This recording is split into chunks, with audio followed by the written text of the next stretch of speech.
बिस्मिल्लाहिर्रहमानिर्रहीम। अस्सलामुअलैकुम। मैं हूँ आपकी उर्दू की मौल्लमा राहीला समीर। उम्मीद है आप सब खैरियत से होंगे। और जैसे कि आपको पता है कि हम पढ़ रहे हैं उर्दू बराए जमात हफ्तम। हम इसका सबक पढ़ रहे हैं सिपाही मकबूल हुसैन। आज इसका लेक्चर नंबर 6 है।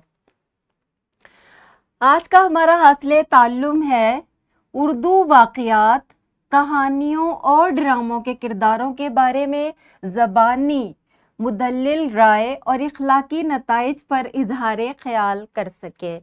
प्यारे बच्चों, जैसे कि आपको पता है कि आप मुख्तलिफ ड्रामे देखते हैं, उस पर आप इजहार ख्याल करते हैं। उसमें जितने भी किरदार होते हैं, कोई मनफी होता है और कोई मस्बत किरदार होता है, आप उसके बारे में बातचीत करते हैं और वो जो ड्रामा आपने देखा होता है उसका इखलाकी नतीजा भी आप बताते हैं। यही हमारा आज का सबक है। हम आपको सिखाएंगे कि किसी भी किरदार पर राय कैसे देते हैं और अगर कोई कहानी पढ़ ली है तो उसका हम नतीजा कैसे करते हैं। एक तमहीदी सरगर्मी कर लेते हैं। ये कहानी मैं आपको पढ़कर सुना रही हूँ। आपने इसके किरदारों के बारे में बताना है कि इसके किरदार जो हैं वो कौन कौन हैं और उनका क्या रवैया है और इस कहानी से आपने क्या सीखा। एक दफा का जिक्र है कि एक दर्जी अपनी दुकान में बैठा कपड़े सी रहा था कि अचानक से वहां एक हाथी का बच्चा आ गया और अचानक ऊंचा ऊंचा बोलने लगा। दर्जी ने उसको एक रोटी का टुकड़ा दिया। वो हाथी हमेशा दर्जी की दुकान पर आता था। एक दिन हाथी आया लेकिन दर्जी ने उसको रोटी के बजाय सुई चुभवा दी। हाथी भाग गया। अगले दिन हाथी फिर आ गया लेकिन इसकी सूंड कीचड़ से भरी हुई थी और इसने अपनी सूंड से कीचड़ दर्जी के कपड़ों पर फेंक दी। दर्जी के सारे कपड़े खराब हो गए। दर्जी सर पकड़कर रोने लग गया। इस कहानी से हमें क्या सबक मिलता है, अब आप बताइए मुझे। शाबाश, आपने सही बताया कि जैसा करोगे वैसा भरोगे। और इस कहानी में कितने किरदार हैं? इस कहानी में 2 किरदार हैं, एक तो हाथी है और दूसरा दर्जी है। आप मुझे बताइए कि दर्जी का किरदार कैसा है। शाबाश, आपने सही बताया। दर्जी को ऐसा रवैया इख्तियार नहीं करना चाहिए था। किसी जानवर को तकलीफ देना जो है वो इस्लामी नुक्ता नज़र से भी गलत है। दर्जी को चाहिए था कि अगर उसके पास रोटी नहीं थी तो तब भी वो किसी और तरीके से हाथी को वहाँ से दूर करता, बजाय ये कि उसकी सुई चुभोता। और हाथी का रवैया जो है वो फितरी है। जब आप किसी के साथ बुरा सलूक करोगे तो वो भी आपके साथ बुरा सलूक करेगा। ठीक है, इन 2 किरदारों पर हमने बात कर ली है। अब हम आज के सबक की तरफ चलते हैं। हमारा जो सबक है सिपाही मकबूल हुसैन, उससे हमने एक पैराग्राफ लिया है। इससे हम इसके किरदारों पर बात करेंगे। कश्मीर रेजिमेंट का एक सिपाही मकबूल हुसैन ऑपरेशन जबर आल्टर का हिस्सा बनता है।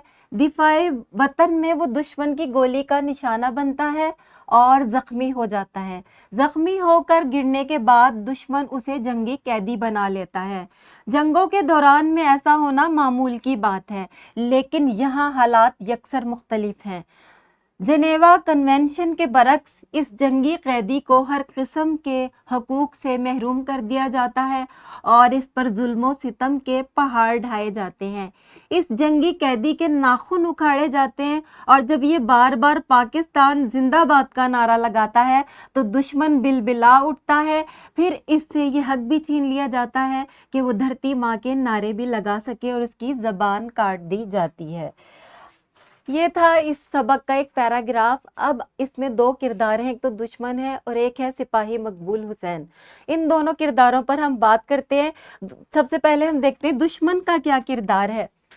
दुश्मन का किरदार जो है वो निहायत ही बहीमाना है और बहुत ही जालिमाना तरीके से उसने सिपाही मकबूल हुसैन के साथ रवैया अपनाया, जो कि जो इंसानी हकूक के खिलाफ है। किसी भी जंगी कैदी को इस तरह की तकलीफ नहीं देते। तो हम कह सकते हैं कि दुश्मन जो है वो बहुत तंग नज़र है और जालिम है और पुरतशद्दुद ज़हनियत का हामिल है।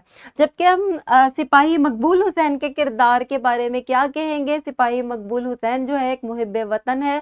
उसने अपनी तमाम ज़िंदगी वतन की मोहब्बत पर कुर्बान कर दी और कैदी की तरह की ज़िंदगी गुजारी, लेकिन वतन की मोहब्बत को नहीं छोड़ा और ना ही अपने वतन का कोई राज दिया।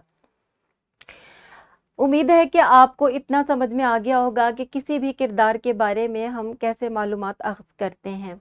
ठीक है, आज की सरगर्मी जो तमाम बच्चों ने करनी है वो ये है कि सिपाही मकबूल हुसैन के किरदार और हिम्मत व वलवले के बारे में असातिज़ा कराम जो है वो बारी-बारी पूछें बच्चों से कि उनके क्या ख़यालात हैं, और सिपाही मकबूल हुसैन की हिम्मत और हौसले को आप क्या नाम देंगे और किस तरह उसकी तारीफ़ करेंगे।